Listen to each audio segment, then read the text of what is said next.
বিসমিল্লাহির রহমানির রহিম নাহমাদুহু ওয়া নুসাল্লি আলা রাসূলিহিল কারীম। সম্মানিত দর্শক ও শ্রোতা, মাহে রমজানের রোজা আমাদের কাছ থেকে ধীরে ধীরে বিদায় নিয়ে চলে যাচ্ছে। প্রতি বছর আমাদের মাঝে মাহে রমজান আসে আমাদেরকে আত্মার পরিশুদ্ধ করে আমাদেরকে মুত্তাকী বানাবার জন্যে। এই মুহূর্তে আসুন, দোয়া কবুলের সময় ইফতারির পূর্বে প্রতিদিন একটি করে দোয়া কবুল করা হয়।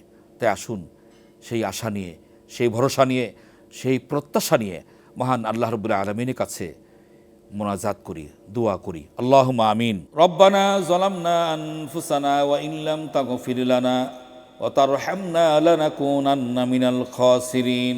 রব্বিরহামহুমা কামা রব্বায়ানি সাগীরা।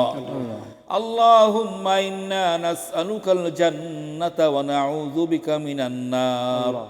ইয়া রাব্বাল আলামিন, মাহে রমজানের শেষ দশক নাজাতের এই সময় সারাদিন ব্যাপী রোজা রেখে ইফতারের পূর্বক্ষণে ইফতারকে সামনে রেখে আমার নবীজি বলেছেন প্রতিদিন কম হলেও একটি দোয়া কবুল করা হয়।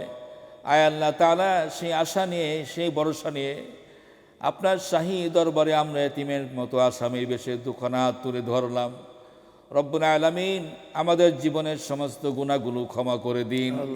আয় আল্লাহ তাআলা, আমাদের আব্বা আম্মা, ভাই বোন, আত্মীয় স্বজন, পাড়া প্রতিবেশী, মহল্লাবাসী, গ্রামবাসী যারা অন্ধকার কবরে, তাদের সকলের কবরগুলোকে নূরের নূরান্বিত করে দিন। আয় আল্লাহ তাআলা, আমাদের সকলের দোয়াগুলো মেহেরবানি করে কবুল করে নিন। রব্বানা তাকাব্বাল মিন্না ইন্নাকা আনতাস সামিউল আলিম ওয়া তুব আলাইনা ইয়া মাওলানা ইন্নাকা আনতাত তাওয়াবুর রহিম। ওয়াজআল আখিরা কালিমাতিনা ইনদাল মাউতি লা ইলাহা ইল্লাল্লাহু মুহাম্মাদুর রাসূলুল্লাহ।